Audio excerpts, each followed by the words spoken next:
और वो कौन सी ऐसी बात है जिससे ये पता चलता है? सन 1492 का एक दस्तावेज मेरे पास है। पुर्तगाली लोग दुनिया के पूर्वी हिस्से को ईसाई बनाने के लिए और लूटने के लिए निकले और उन्हीं लोगों ने वास्को डिगामा के माध्यम से हिंदुस्तान में ईसाईयत का प्रचार और हिंदुस्तान को लूटने का काम शुरू किया।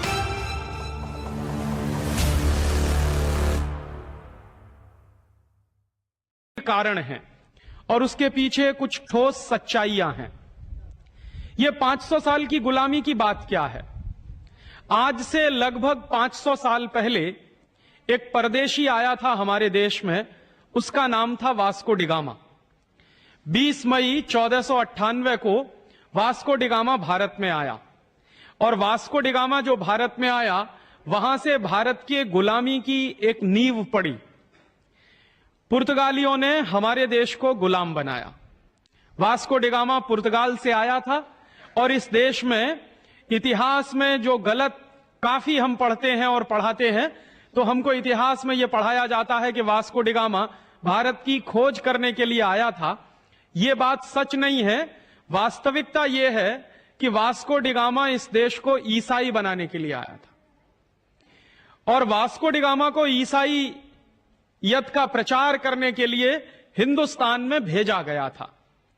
और वो कौन सी ऐसी बात है जिससे यह पता चलता है? सन 1492 का एक दस्तावेज मेरे पास है, एक डॉक्यूमेंट मेरे पास है सन 1492 का। और वो जो सन 1492 का दस्तावेज है, वो पुर्तगाल का एक डॉक्यूमेंट है, पोर्चुगीज भाषा में लिखा हुआ है। वो 1492 का जो दस्तावेज है वो कहता क्या है? 1492 के दस्तावेज में दो बातें हैं जो समझने की हैं। पहली बात यह है कि उस जमाने में जो ईसाईयत का धर्मगुरु होता था, जो पोप होता था, उसने एक आदेश जारी किया सारी दुनिया में। और वो आदेश क्या जारी किया? 1492 में ईसाईयत के धर्मगुरु पोप द्वारा जो आदेश जारी किया, वो पोर्चुगीज भाषा में लिखा हुआ है। उस आदेश में उसने ये कहा कि 1492 के बाद सारी दुनिया को दो हिस्सों में बांट दिया जाए।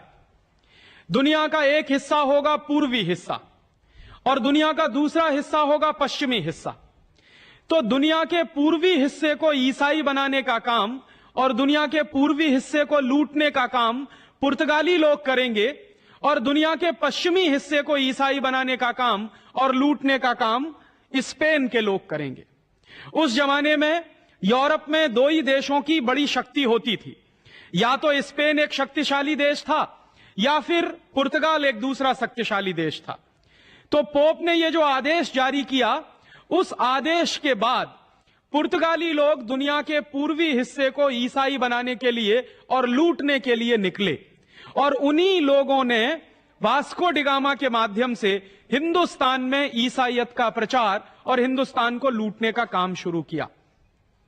तो उस आदेश के बाद, पोप के आदेश के बाद वास्को डिगामा भारत में आया हमको लूटने के लिए और ईसाई बनाने के लिए, और कोलंबस अमेरिका गया अमेरिका को ईसाई बनाने के लिए और लूटने के लिए।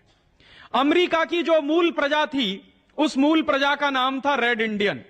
उस मूल प्रजा को मार पीट कर ईसाई बनाने का काम कोलंबस ने शुरू किया और स्पेन के लोगों ने धीरे धीरे करके अमेरिका के काफी रेड इंडियन को ईसाई बना दिया और जो बच गए रेड इंडियन, उनको उन्होंने गुलाम बना लिया। ऐसा ही काम वास्को डिगामा ने हमारे देश में शुरू करवाया।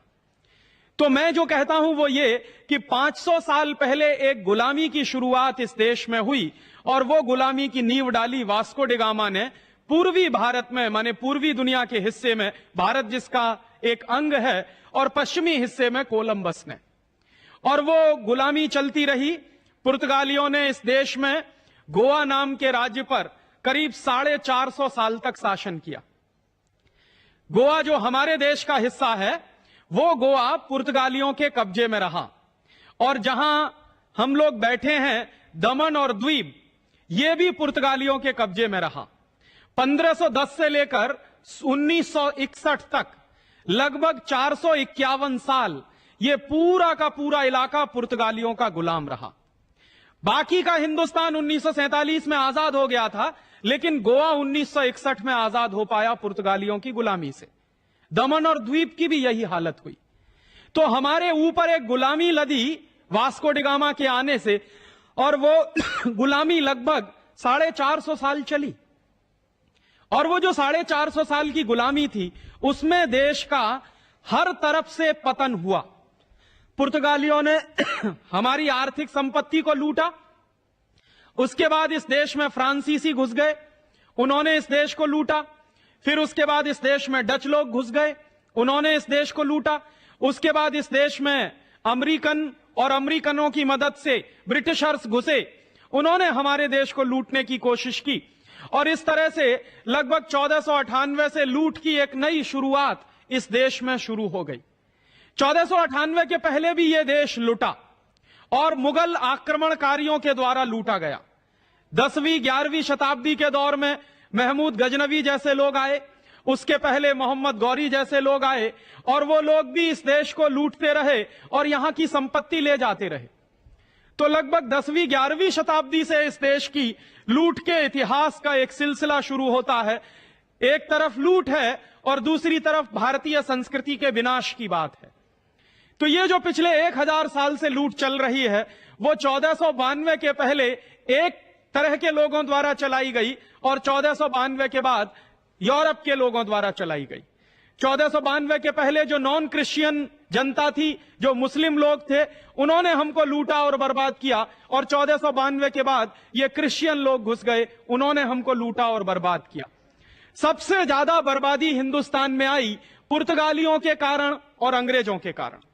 और अंग्रेजों ने जो इस देश को लूटने की एक व्यवस्था शुरू की, दुर्भाग्य से वो व्यवस्था आजादी के 50 साल के बाद भी चल रही है। और मैं जब ये कहता हूं कि आजादी के 50 साल या गुलामी के 500 साल, तो उसमें वही मुख्य बात है। अंग्रेजों ने, अंग्रेजों के पहले फ्रांसीसियों ने, फ्रांसीसियों के पहले डच ने, और डच लोगों के पहले पुर्तगालियों ने भारत में लूट की जो व्यवस्था कायम की थी, वही लूट की व्यवस्था आज भी चल रही है। और उसके मैं आपको कुछ ठोस उदाहरण देना चाहता हूं। अंग्रेजों ने इस देश को लूटने के लिए क्या किया, उसका एक छोटा सा उदाहरण देके मैं मेरी बात कहूं। सन 1813 का एक दस्तावेज मेरे पास है लंदन की पार्लियामेंट का। लंदन में उस जमाने में हाउस ऑफ कॉमन्स चलता था, उस जमाने में हाउस ऑफ लॉर्ड्स नहीं होता था। तो हाउस ऑफ कॉमन्स में लंदन में एक बहस शुरू हुई। क्या बहस शुरू हुई? बहस का टाइटल यह था, how to Christianize India. London में अंग्रेज लोग अपने पार्लियामेंट में बैठकर, वहां के बड़े बड़े नेता इस बात पर बहस कर रहे थे 1813 के सन में कि हिंदुस्तान को ईसाई कैसे बनाया जाए। और इस बहस को जो चलाने वाला सबसे बड़ा अंग्रेजों का नेता माना जाता था, उसका नाम था विलियम विल्बरफोर्स।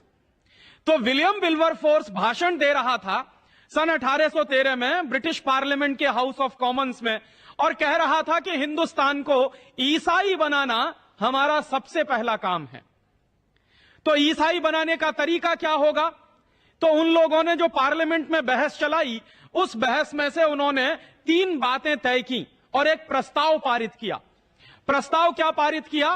प्रस्ताव यह पारित किया कि हिंदुस्तान को ईसाई बना देना है, हिंदुस्तान को क्रिश्चियन बना देना है।